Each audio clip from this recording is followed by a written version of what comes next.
नहीं देखते हैं। हमारी बहन बेटियां भी बाहर जा नहीं पाती है, हम ही जैसे कि बाहर निकलते हैं। मैम आज की तारीख में तो यही मंथली 7-8 हज़ार रुपये कमा रहे हैं। मकान नहीं मिल रहे, जिस तरह अशोक भाई ने बताया, यही सारी दिक्कतें इधर भी हो रही है। तो बच्चों का भविष्य देखे इसीलिए आए हुए हैं। वहाँ पे जैसे कि मुस्लिम समाज के जो लड़के हैं वो जैसे हमारे बच्चे जाते हैं वहाँ पे तो उनको जैसे टॉर्चर करते हैं, मारते हैं मैम। तो वहाँ पे और समाज के लोग जो है उनके बच्चे वो 6-7 झुंड में हो जाते हैं, फिर बच्चे को मारते हैं। जैसे कि वहाँ पे हमारे बच्चे स्कूल जा नहीं पाते हैं। यहाँ पर इस वक्त हम खड़े हैं और इसकी जो आपको लंबाई चौड़ाई दिख रही होगी उससे आप खुद ही समझ गए होंगे कि कितना ये कंजस्टेड एरिया है। लेकिन यहाँ पर आने का मेरा मकसद क्या है वो आपको पूरी तरीके से बताते हैं। दरअसल इस वक्त जहाँ पर है सबसे पहले आपको वो बता देते हैं। ये एरिया जो है पूरा सुल्तानपुरी लगता है। मैं अपने कैमरामैन से कहूँगी कि एक बार आपको ज़रा पीछे का दृश्य दिखाएं। ये जो तारे वारे हैं इसके आपको नज़ारे दिखाएं।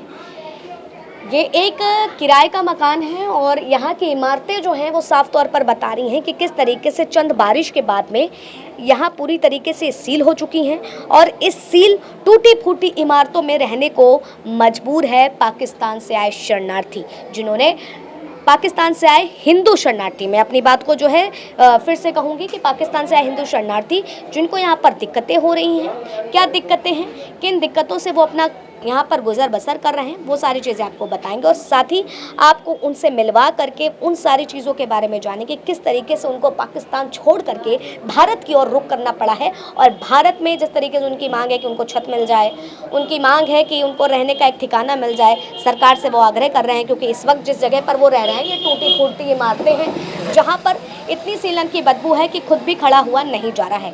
इनको यहाँ पर रोज़गार नहीं मिल रहा है, काफ़ी दिक्कतें हो रही हैं। हालांकि पाकिस्तान में इनके साथ क्या क्या हुआ, पाकिस्तान में किस तरीके से हिंदुओं के साथ में क्रूरता होती है, हिंदुओं को किस तरीके से वहाँ पर उनके साथ क्या व्यवहार होता है, क्या दुर्व्यवहार होता है, वो सारी चीज़ें बात करेंगे और जानने की कोशिश करेंगे। तो चलिए आइए चलते हैं और उन हर एक उससे व्यक्ति से बात करते हैं और समझने की कोशिश करते हैं कि आखिर वो दर्द क्या है और उस दर्द के साथ उस दर्द की पूरी कहानी क्या है। तो चलिए चलते हैं और बात करने की कोशिश करते हैं कहते क्या हैं। ये साफ तौर पर ये पूरी 4 दीवारें हैं वो बता रही हैं, लेकिन यहाँ पर रहने वाले 57 लोग और तकरीबन 16 परिवार यहाँ पर आया हुआ है और अपनी दिक्कतों को बयां कर रहा है। और चलिए तो चलते हैं और जानने की कोशिश करते हैं और समझते हैं हर उस पहलू को कि भारत आकर के भी उन्हें किन दिक्कतों का सामना करना पड़ रहा है। क्योंकि लगातार देश में अब नागरिकता की बात भी होती है, NCR CA की बात होती है, सब चीज़ मिलती है, लेकिन उसके बाद भी जो चीज़ें हैं वो सही होने का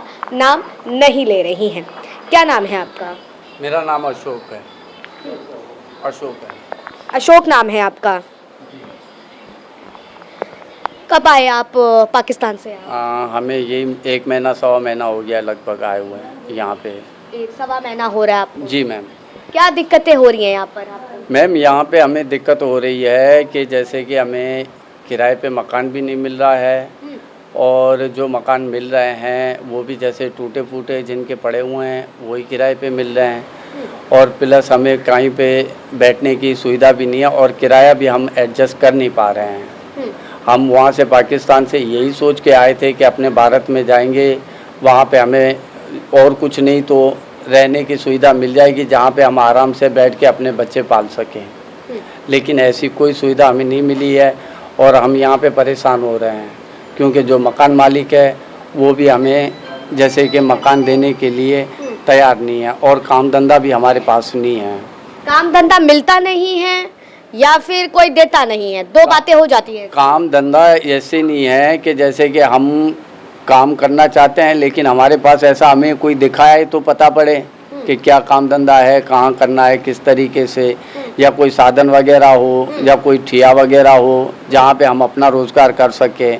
अभी जैसे कि 3-4 हज़ार रुपये किराया देना पड़ रहा है और घर का खर्चा भी 400-500 रुपये आज के टाइम पे बैठ जाता है, तो उसे भी तो अफोर्ड कर नहीं पा रहे हैं। तो कितना महीने का मेहनताना मिल जाता होगा जो भी आप लोग अपना इधर उधर से कमा करके निकालते हैं? मैम आज की तारीख में तो यही मंथली 7-8 हज़ार रुपये कमा रहे हैं। 7-8 हज़ार रुपये? जी मैम, यही 300-400 रुपये तारीख। कितना बड़ा परिवार है आपका? मैम हम 2 मियाँ बीवी है, 2 बच्चे हैं हमारे। तो 7-8 हज़ार में खर्चा चल जाता है? नहीं मैम, उनमें से लगभग यही 3-4 हज़ार 3.5 हज़ार रुपये तो किराया चला जाता है। प्लस बिजली का बिल देना पड़ता है, और फिर उसको लेके यही जो जमा पूंजी थी हमारे पास 20-20, 25-25 हज़ार रुपये, वो भी खर्चा हो गया है। जैसे तो क्या मांगे हैं सरकार से? हम सरकार से यही निवेदन करना चाहते हैं कि हमें कहीं सरकारी जगह पे बिठाएं और हमें रहने की सुविधा दी जाए, और काम धंधे के लिए कोई ना कोई जो भी उनसे बन पाए वो हमारी सहायता करें। क्या नाम है आपका? रतन। रतन नाम है आपका।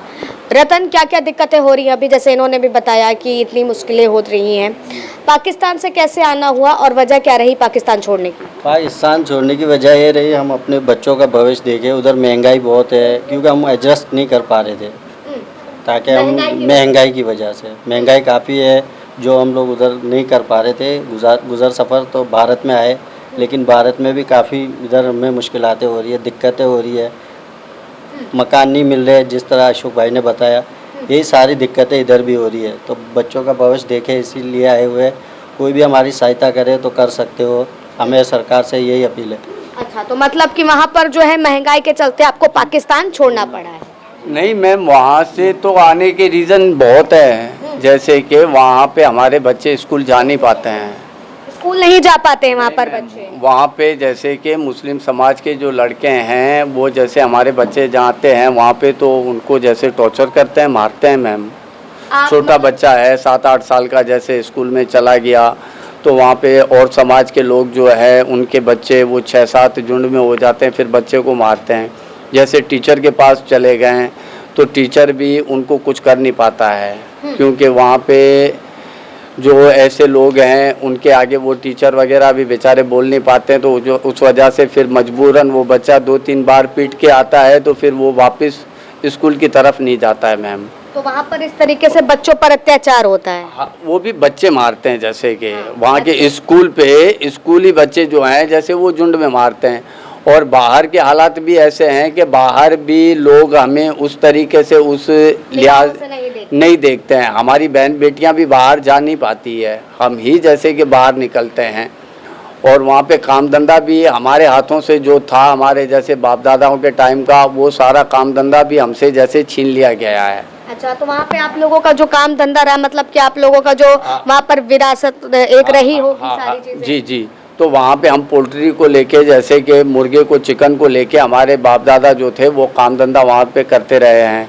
आज के टाइम के हमारे जो भी युवा है वो सारे फैक्ट्रियों में लगे हुए हैं, और फैक्ट्री की सैलरी वहाँ पे ये 15-20 हज़ार रुपये सैलरी दी जा रही है, और 15-20 हज़ार रुपये में आज के टाइम पे पाकिस्तानी करेंसी की कोई वैल्यू नहीं है मैम। तो ये दिक्कतें हैं? जी मैम।